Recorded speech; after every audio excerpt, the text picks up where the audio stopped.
Hey folks, it's Jeremy Kirkland. How you doing? We got a new episode of Blammo this week. Feeling good.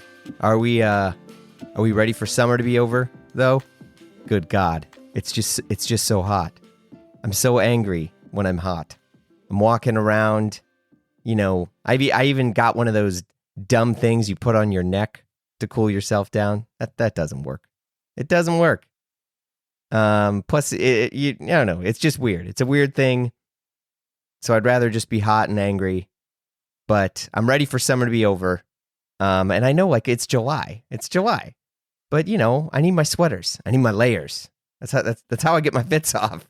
But summer, summer's been good. I've been doing some summer reading, really digging into the new Ron Chernow biography of Mark Twain. Pretty good. But one book that seriously knocked me out is Robin Givhan's new book, Make It Ours, Crashing the Gates of Culture with Virgil Abloh. It's great. Plus, we all love good books on fashion, especially ones that get as deep as Robin Givhan gets. So, and what do you know? She's on the pod this week to talk about it. Voila! I just pressed that magic button, and then we did a pod. But Robin and I discuss her new book and the late Virgil Abloh's rise in the fashion world. We also chat about logos, which fashion houses are managed well. That's a good combo. The appeal of Japan and staying optimistic. It's all in there. Let's go.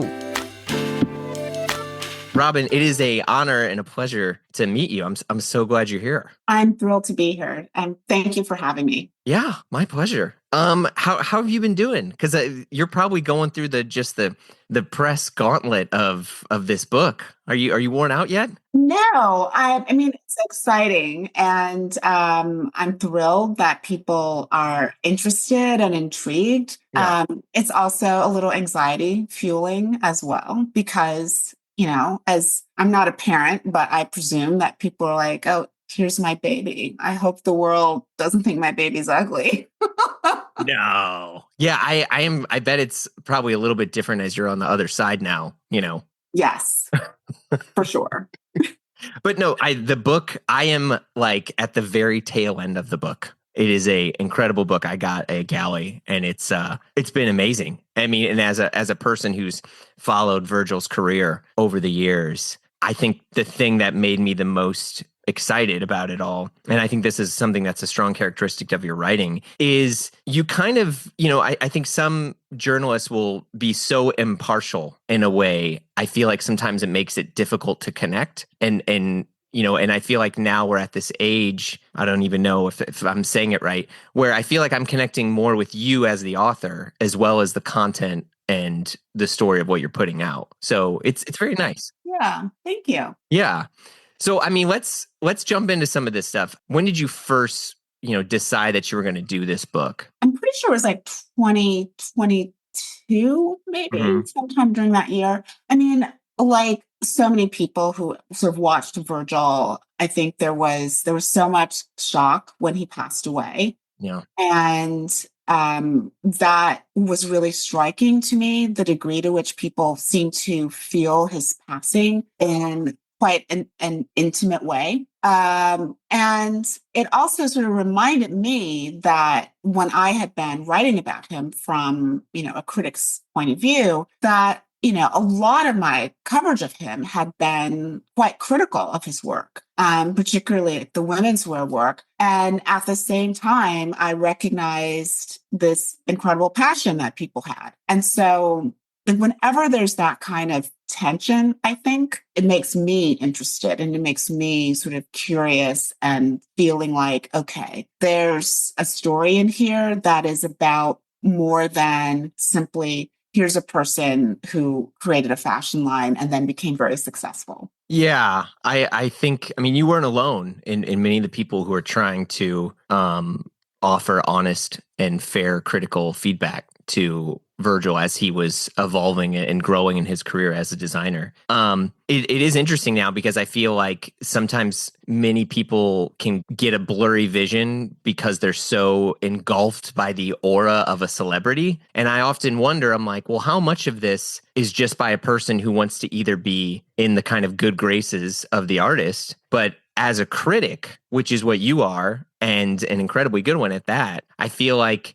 I'm curious, how have you always gone about approaching the art first and criticizing that versus constantly weighing the artist's output and the artist as the individual? I always try to remind myself that, the best criticism is never personal. And so I always say, like, I don't pretend to know what's in a designer's head unless they've told me.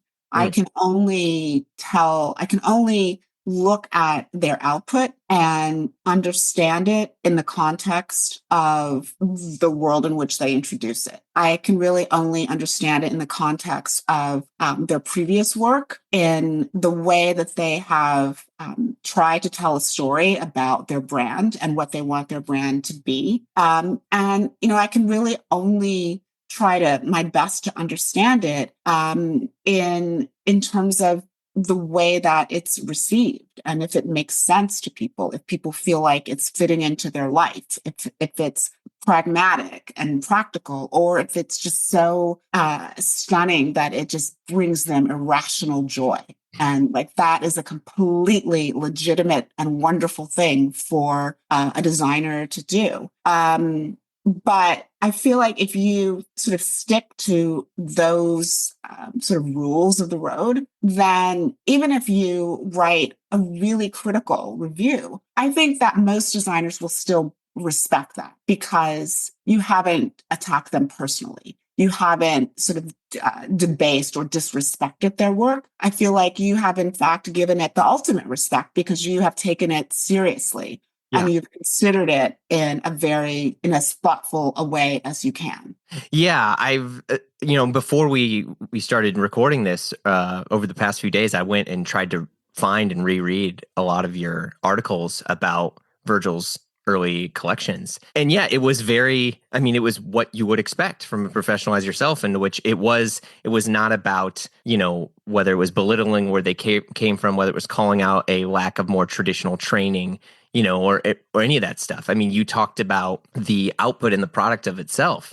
And I think, there's something that you said, to just backpedal for 1 second, where you talked about, what was it, that like the joy that it was giving people, or I don't want to misquote you, but I think there's something that was there too. And it's very interesting, because I think there are many artists nowadays where it's not even so much about the art from the artist, but it's about what that artist represents. And I think, in your book, it really reminded me of that, because I too was a person who, let's say, to jump way back, like Pyrex Vision, and even then, when it was taking rugby flannels, when some of Virgil's early collections was taking. You go way back. Yeah. Well, and one of my good friends, Gian DeLeon, had written that quote about. Yes. Love Gian. And I remember seeing it, and I was really angry at first, especially as a person whom was, my friends and I had a like clothing collection or whatever. Look, we're not going to go down that road, but I was also trying, to do something. And I was like, this doesn't make any sense. Like, he just bought something and he put something on it. And as a person who's also really loved a lot of more modern art and pop art and, Warhol and things like that, I realized that I couldn't put him in that box of a different type of artist, because my understanding of what a fashion designer is, I'm air quoting that word, only fit in this specific construct. And I was really convicted of that. And I was reminded of that conviction so much in reading your book, because I think the bigger question that I find myself asking, especially after, almost wrapping the book up, is, what is a designer now? Yeah.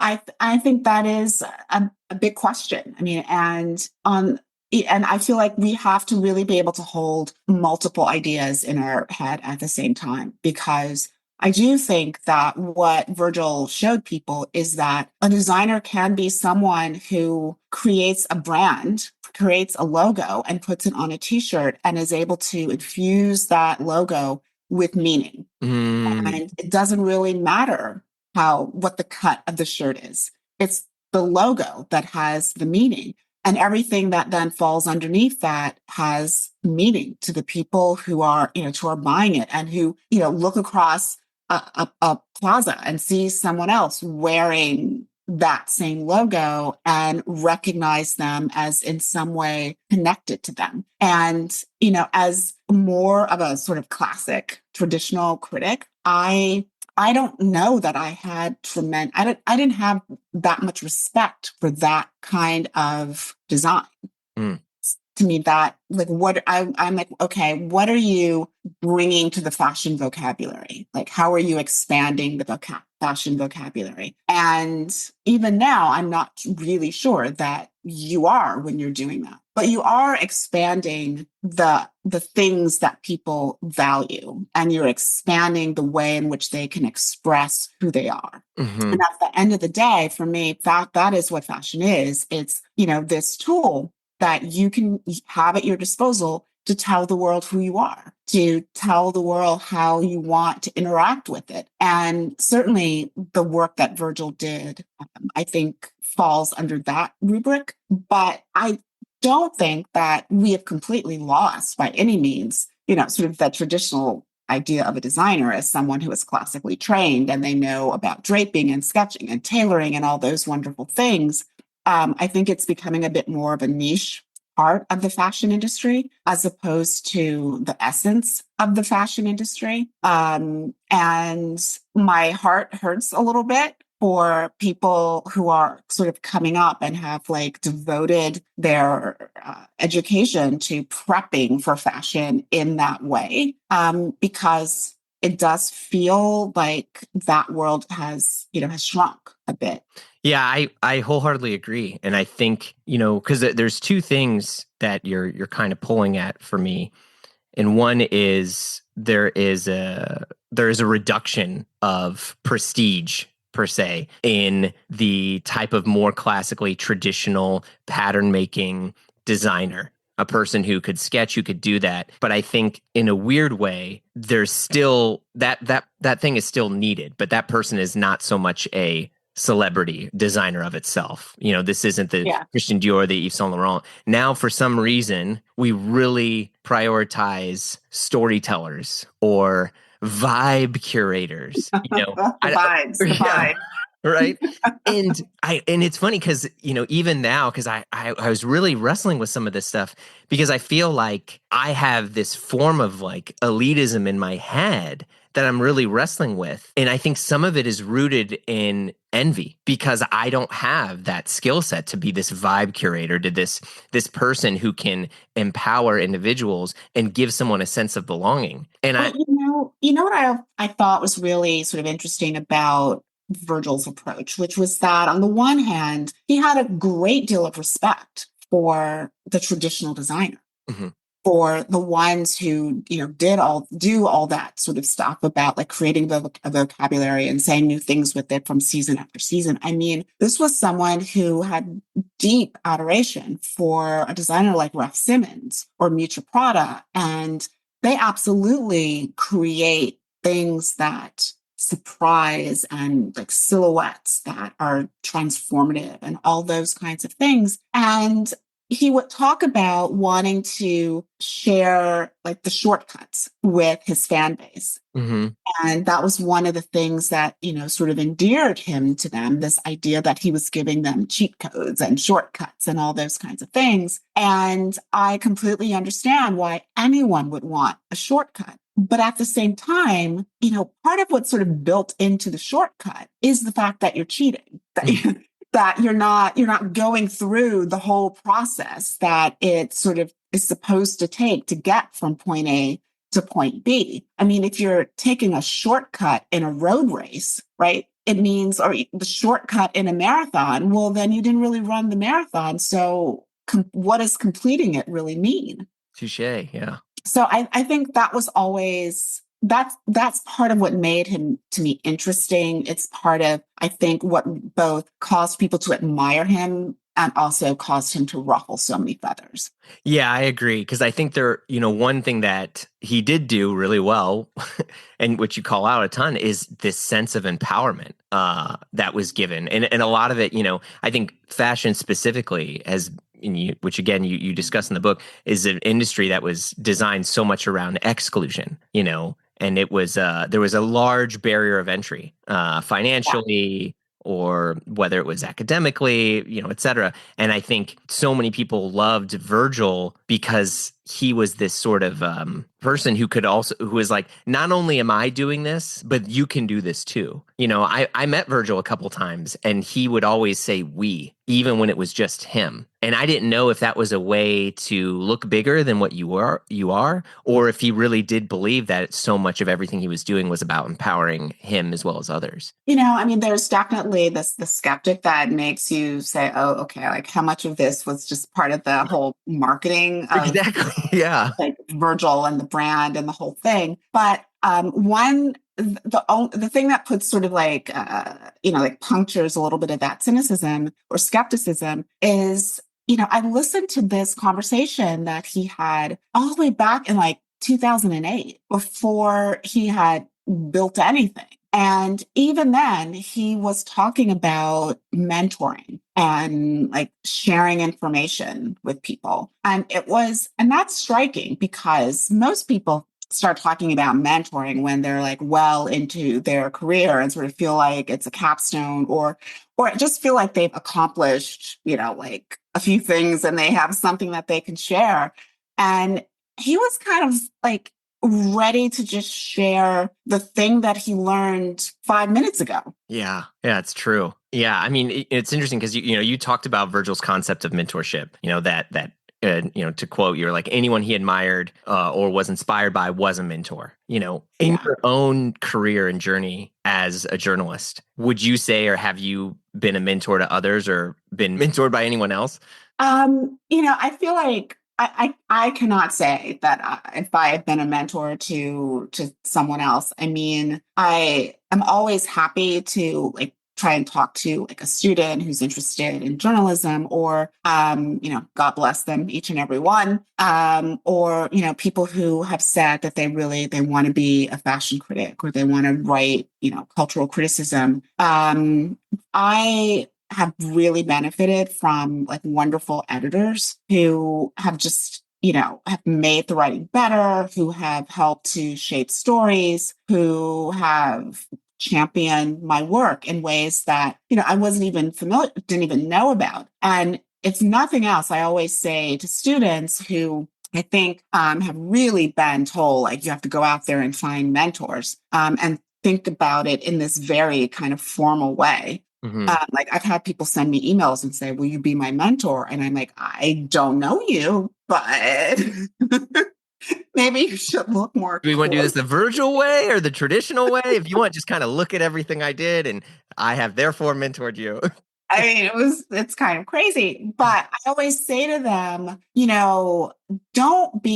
don't think that a mentor has to be someone who looks like you or has had the same experiences that you have, because, you really want someone who just understands where it is that you want to get in your career, like what road you're trying to like make your way down. And so the people that I would describe as mentors oftentimes have looked nothing like me. They have been straight white men who have been incredibly helpful in my career. And, there have been other people as well, but I just think sometimes we get so caught in I need to see someone who reflects, looks like my reflection.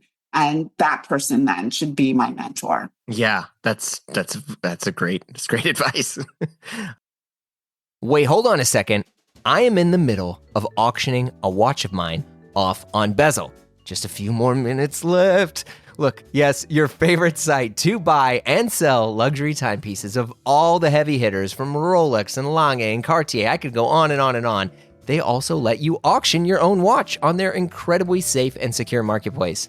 After the auction ends, I'm just going to ship my watch to them with the prepaid label they gave me, and boom, your boy's going to get some money in his account to, in my case, buy another watch. But I'm not here to discuss that part.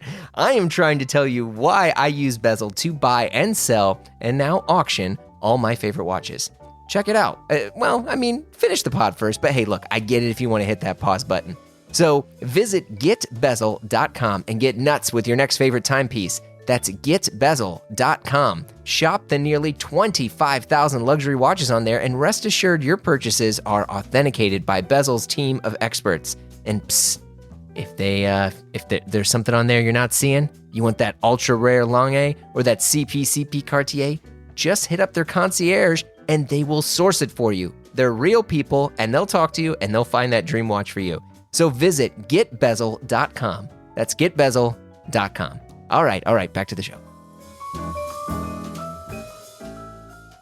One of the things you talk a lot about in the book is how Virgil really championed the concept of collaborations and working with different types of brands, and also things that would otherwise, maybe not look like it's a great collaboration on paper. And I feel like, with Evian, maybe. Yeah, right? Sure. I mean, there were a lot of things that were kind of head scratchers to me. And, I was all, to speak personally and candidly, I would always feel less intelligent when I would look at the stuff that was happening, because it didn't make sense to me. And for some reason, because it was accepted or was displayed or other people were kind of talking about it, I felt like the odd person out, where I'm like, well, shouldn't this not make sense to anyone else either? Or, well, no, it's existing, therefore it makes sense. And, but that attitude and that idea of collaboration, especially with brands that don't have many things in common, continues to this day. Do you feel like Virgil took us to peak collab? And if so, do you feel like we kind of need to pull back some of the collabs here, or what? I think we definitely hit peak collab. I mean, there was a point at which I was like, if I get one more email of like something times somebody else, it's like already. I mean, there was a point when certainly the collaborations were really interesting, and they were bringing these two disparate things together, and the sum of the two was that much more interesting. I mean, the most obvious one, from the book is the Vuitton Supreme collaboration. And that was, early in that whole like excitement about collaborations. And it really was something that was quite unusual. It made sense in this sort of upside down kind of way. And it brought something to both of those brands that they didn't already have. But then when you start getting into more and more and collaborations with any and everyone, then at that point, it was just about, okay, like, how can we get a little PR bump and, introduce something new? And, and I don't think that you were like alone in feeling like this doesn't make sense, because I think a lot of them only made sense from the standpoint of, we will get 5 seconds of press for this. Bingo. And I think that is kind of where, I'll say I work with a few different brands separate from my, the podcasting stuff. And many of these brands have the concept of collaboration as a form of marketing. And that's not completely new, right? I mean, Right. But I do think the fact that some of these people and brands are thinking like, well, no one's talking about us right now, therefore we must do a collaboration to give someone an excuse to talk about. What do you think? Like, do you think that that's good for the industry? Or because essentially they're just making things that, I mean, do I need a collab from a plastic bottle with this? I don't think it's good for the industry. I don't necessarily think it's having a substantive negative impact. I feel like it's doing nothing. Yeah. Other than perhaps revealing that the industry is grappling with a way to heighten its relevance and to speak to new customers. I think it's a bit of to use a Virgil term, it's a bit of a attempt at a shortcut to grow the customer base. And I don't think it's helping the state of fashion. Yeah, because I agree. And I think, when you look at stuff from a business perspective on what a collab should do, in most cases, you want to elevate, like we were talking about with the Supreme and Louis Vuitton. Made perfect sense. It elevated Supreme. It made Louis Vuitton in some ways, I don't even know how, feel more approachable. It made, and people would then swing up or swing down. And I see this a lot. It gave Vuitton a kind of cool Yeah. that it didn't have. Yes. And when I was talking to Fraser Cook from Nike, he worked with a lot of collaborations, and, he talked about, sort of his vision of sort of the perfect collaboration. And it really is when these two things come together and each one is bringing something different to the table, so that once those two things come together, you get this really unique product. And, he was talking about like when Nike collaborated with Sakai, with Shitoshi Abe. And he said it wasn't because they were thinking, oh, we want to, glom on to like her prestige or her fan base. It was, we really want to do something that is more in the women's fashion space, and like who in that space makes sense for us, who could help us, sort of forge a project that, really can speak to a female customer base in a way that none of our sort of very sort of heavy sports stuff, athletic stuff is doing now. And like, to me, that's a very thoughtful way about taking on a collaboration. And I personally think it was a really successful one. Yeah, I mean, I agree. I think, when you look at especially any Japanese brands, I mean, I feel like that's so rooted in a lot of fashion, like Japanese like fashion culture. Mhm. Because, historically, and I'll just say this for listeners, Japan's market is relatively closed, and most brands within Japan are solely focused on growing their brand within Japan, and no desire for international expansion. So therefore, many times when a brand would work with a Japanese brand, they would want some type of exclusive. And I feel like the evolution of an exclusive product, really, I feel like Virgil really loved that and admired that, especially with his connections and admiration for people like Hiroshi Fujiwara, as well as Nigo. Mhm. You know, Mhm. For sure. I am curious, like, do you, as a critic and editor and stuff, do you get to go to Japan much? And, what are your thoughts on the current state of how Japan is becoming this, it's just the opus, Yeah. Okay. I'm gonna admit to you my shame as a critic. I've never been to Japan. we're going to change that. I know it needs to change. I have never been to Japan, and even without having ever been there, it is impossible to not know how important that market has been in shaping really contemporary fashion and how we think about. I mean, just the influx of. I would just call it sort of like the luxurious, artful brand of streetwear that is such a part of high fashion now. Yeah. And that is from Japan. Yeah, I mean, the one of the best stories I ever heard was the fact that many brands were only able to keep going based on the Japanese investment of Japan. So there's a brand I won't mention, and they had some cash flow issues, but they signed a license agreement with the Japanese company, and they were able to offset all the losses that they were happening in the local market to grow their business, because a lot of the Japanese companies, again, like I was saying, they don't care as much about some sort of like global domination. It's just how well can we do here in Japan. And so they'll work with, when you look at brands like a lot of American brands, LL Bean, a lot more heritage classic things, the North Face, things like Mhm. that have been able to really thrive. But I think the most interesting thing now is with this globalization that we're in. And Virgil really, I think, was very astute with this. With this globalization of things that were happening in Japan, and now it's not that difficult to get something in Japan. Whether it's Yeah. from international shipping to proxies and stuff like that, there is this constant allure of whatever's happening over there.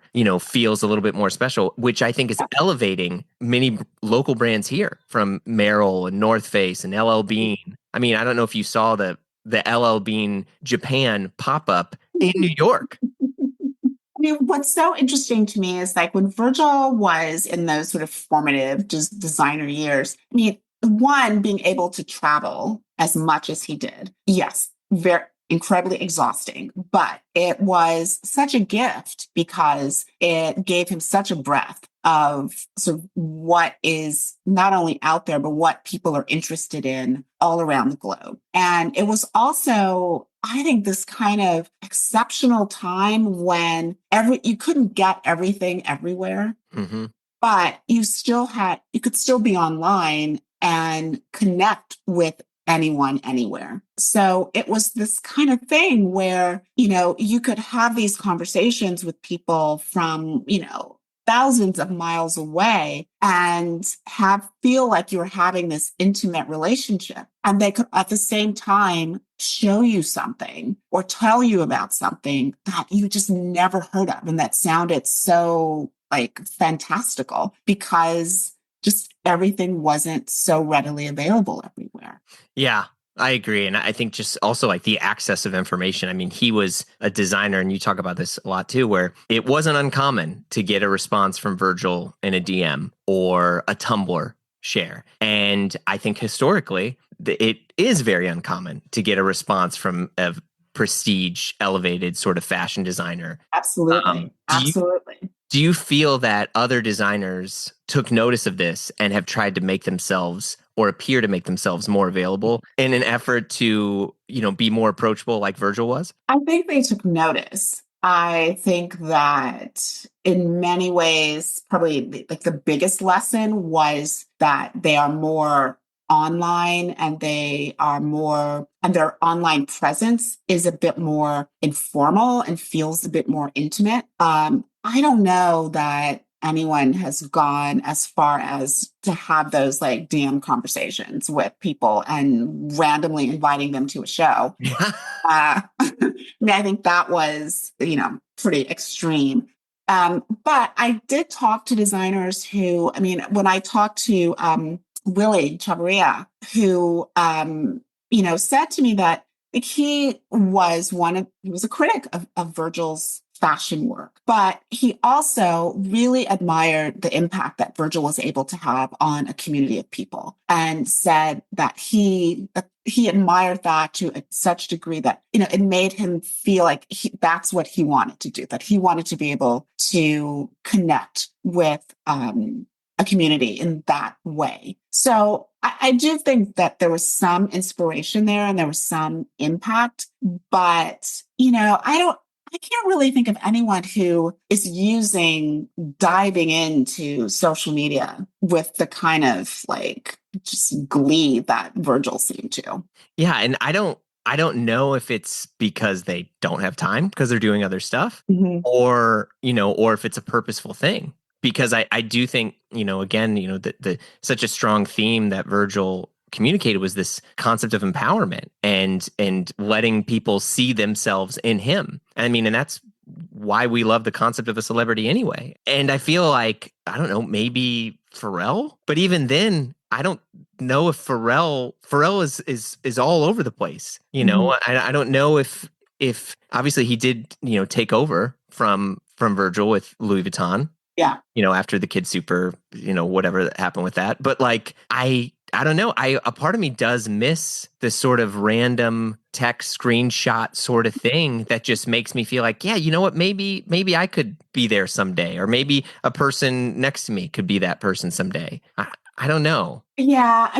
Fashion is, to state the obvious, fashion is so hard as a business. Yeah. And, there are a lot more opportunities for people to sort of get guidance and get support than existed, years ago. But there's still very structured routes, and, there are competitions, and, there's a process, and you have to present a business plan, and you have to present samples and all of those things. So it's still, even as it's helpful, there's still a lot of rigor to it. Mhm. And, the thing that, Virgil was able to do was to really kind of speak to those people who hadn't even gotten to the point of being able to like apply for a prize Yeah. or to apply for the assistance, who were still trying to figure out like where would I even get information about applying?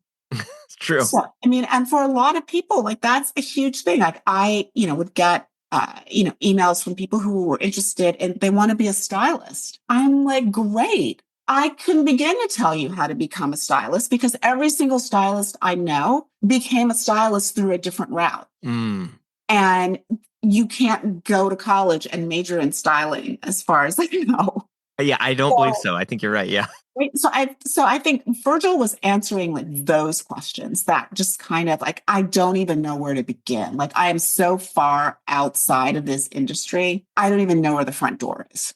Yeah, yeah, I agree. It's also interesting because I feel like, he was the kind of the big injection that made Louis Vuitton really exciting again for many people, post Marc Jacobs and the cool Murakami stuff. And, Mhm. it's I feel like it's also really changed how fashion houses are run now. And I feel like I don't know if that's been for the better or for the worse in some cases. There are people trying to copy it and not doing that well. But with the change in landscape of the traditional fashion houses, do you feel that there are any currently that are being run really well right now? I think that it is really interesting to me to see Pier Paolo have a new job. Hmm.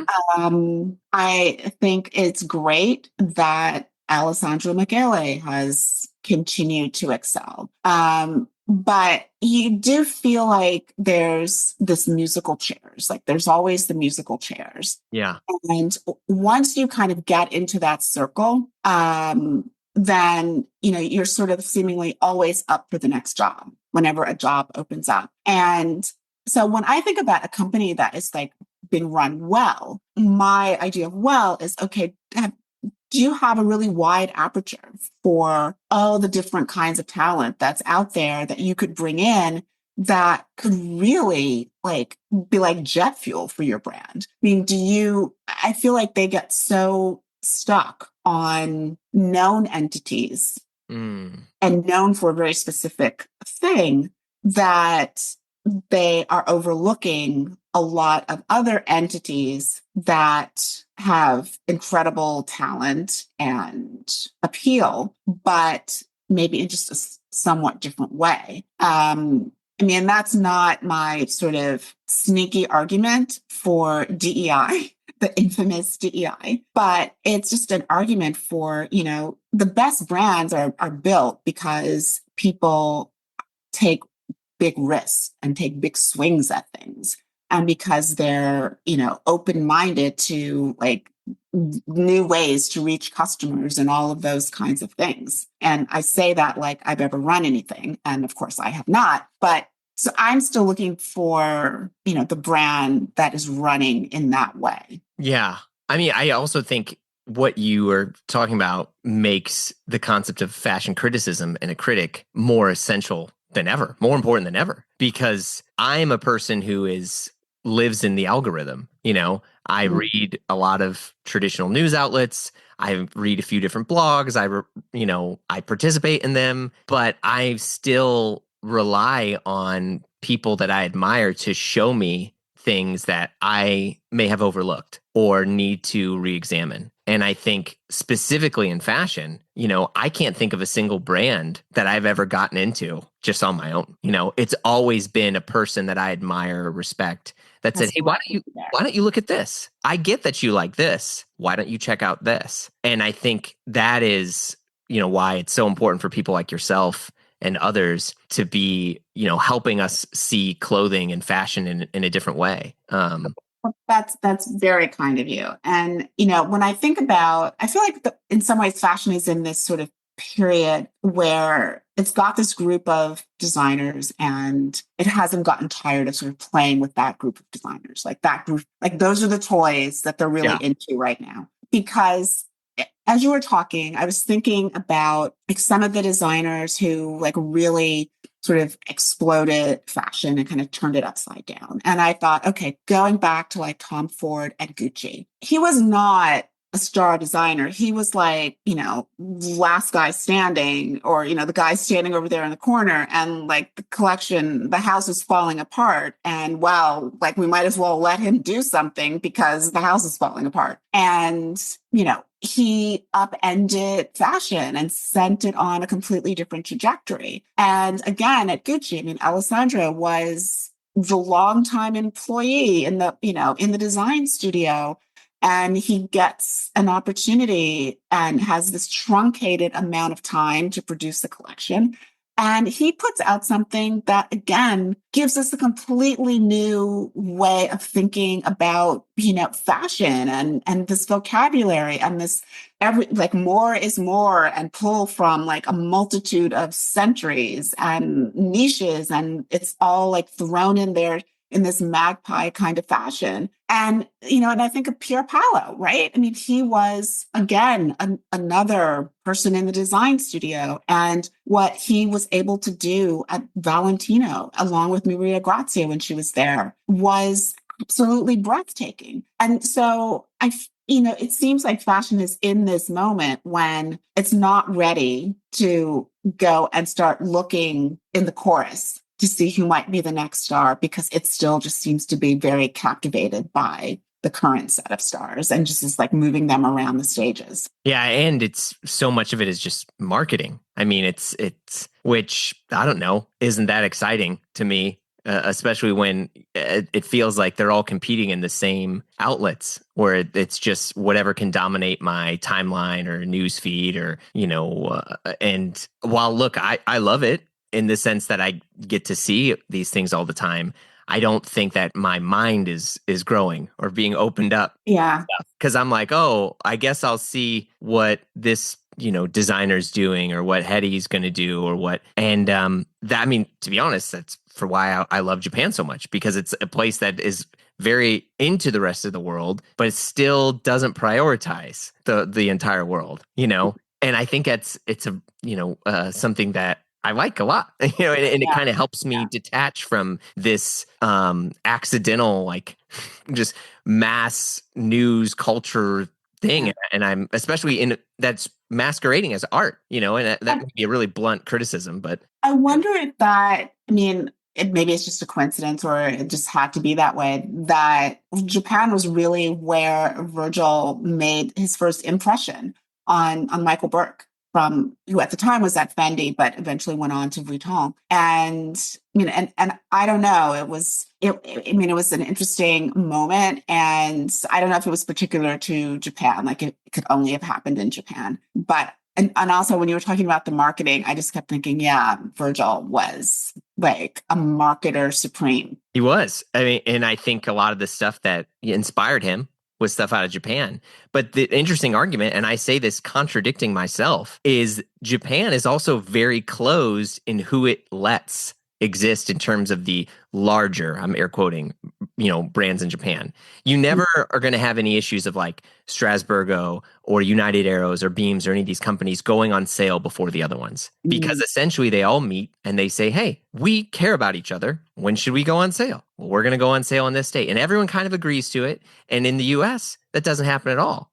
If that existed here, that would be called a cartel. And it would be, and I don't say this to throw shade on Japan. I just say it as like, but their attitude is not to be so competitive, because they truly value their differences over each other, and they believe that a rising tide lifts all ships. Well, they're being competitive as an industry, as Correct. opposed to being competitive as individual businesses. Yes. Yeah. The one thing that I think many things that Virgil did that was really amazing to me, and I feel like continues to happen this day, is the concept of connecting to an individual over a brand, into which I think maybe Hedi Slimane for me was one of the first ones where I didn't really care where he was at. I just kind of wanted his work and his designs. And I feel like that is still somewhat new. And I'm just kind of curious what your take is on that, and how, it didn't matter where Virgil was designing or who he was designing for, Pyrex Vision or Off-White. It's just you wanted a Virgil product. Yeah, that's an interesting question, because I have always felt that, Virgil's great skill was in just creating a brand out of like nothing, basically. I mean, in the book, I only have jokingly described, Bentrill as a brand built on a font. Yeah. And I mean, it was basically just Bentrill on a t-shirt, and that had this meaning. And, and he took that notoriety with him when he did Pyrex Vision and then on to Off-White. So yeah, I mean, I do think that he was his brand, so to speak. So he was able to kind of take his audience from one place to another. And a lot of that came because part of what I think part of what made his brand what they were was because of like Virgil's communication skills, Virgil's outreach, the fact that Off-White represented, Virgil's way of talking about things, as you said, like in the we. Mm-hmm. And so he did take that to Vuitton. And the whole idea of that being this victory for a group of people, as opposed to just a great job for Virgil and, a win for Vuitton, was fascinating to me because, I mean, when is the last time that someone got a job at a fashion house and people treated it like a civil rights victory? Yeah. I I mean, don't the know. whole sort of, oh, this is a win for the culture was, sort of the take on it. And, I was like, really? Is it like, what did the culture win? And it is a victory of some sort. And again, that's one of the reasons why I think that Virgil's time was so interesting, that people could like infuse something like an announcement like that with that depth of meaning.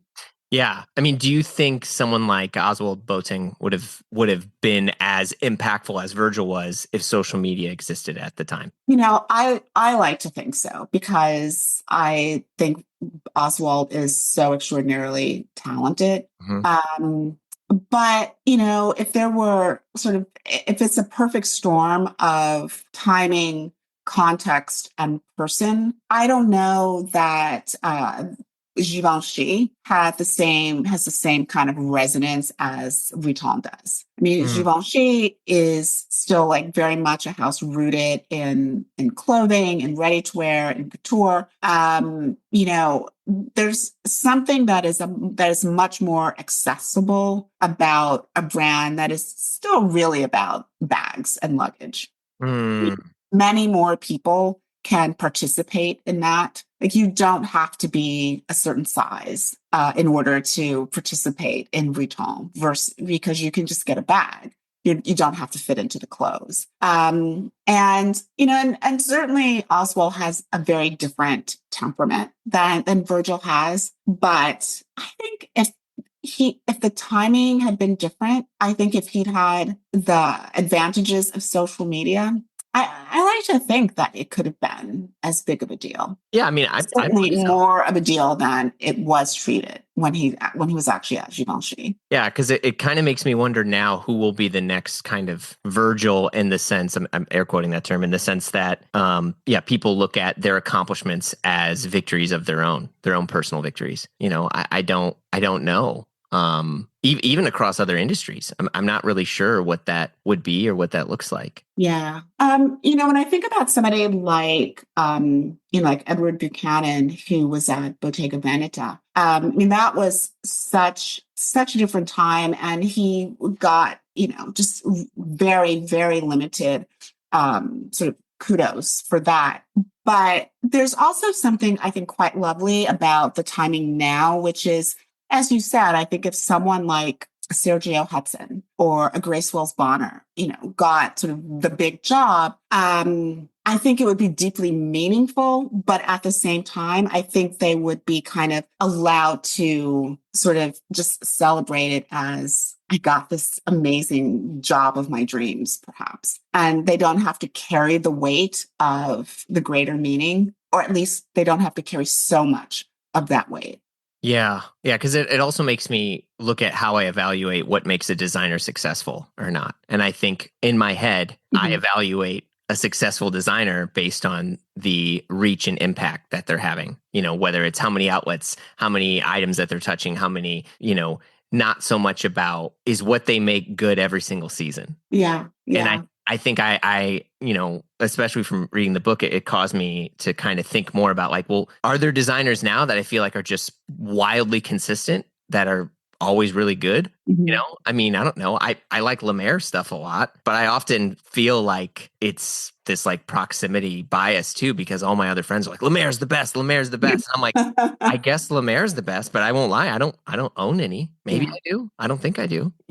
But like, is there a designer that you look at in terms of longevity that continues to make great things over and over again that you admire? Yeah, I'm probably biased because not so long ago I, had the pleasure of writing a profile of her. But, I think Grace Wells Bonner is incredibly talented and has a very consistent vision. I think Simone Rocha has a great and consistent vision. I mentioned Sergio Hudson earlier. I think, I am always impressed by him because his work, it sees the needs of professional women in a way that is still fashion and makes that, and I think that's kind of a wonderful thing because so often, like, fashion with a capital F has to be like super edgy or tricky or street-ish or I don't know, like come up with an adjective.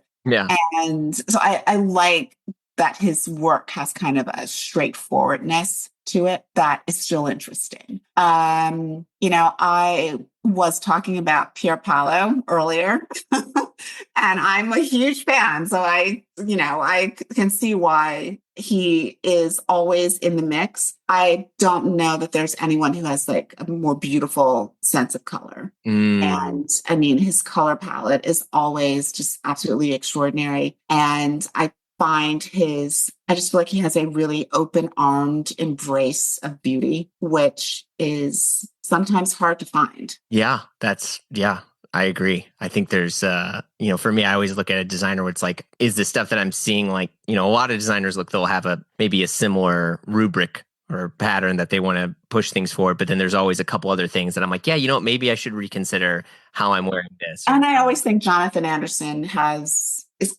a relentless amount of creativity. Okay, interesting you mentioned Jonathan Anderson. Do you think it's possible that he can do that many stinking collections? Like this is I feel like this is creating a sense of normalcy that just shouldn't exist.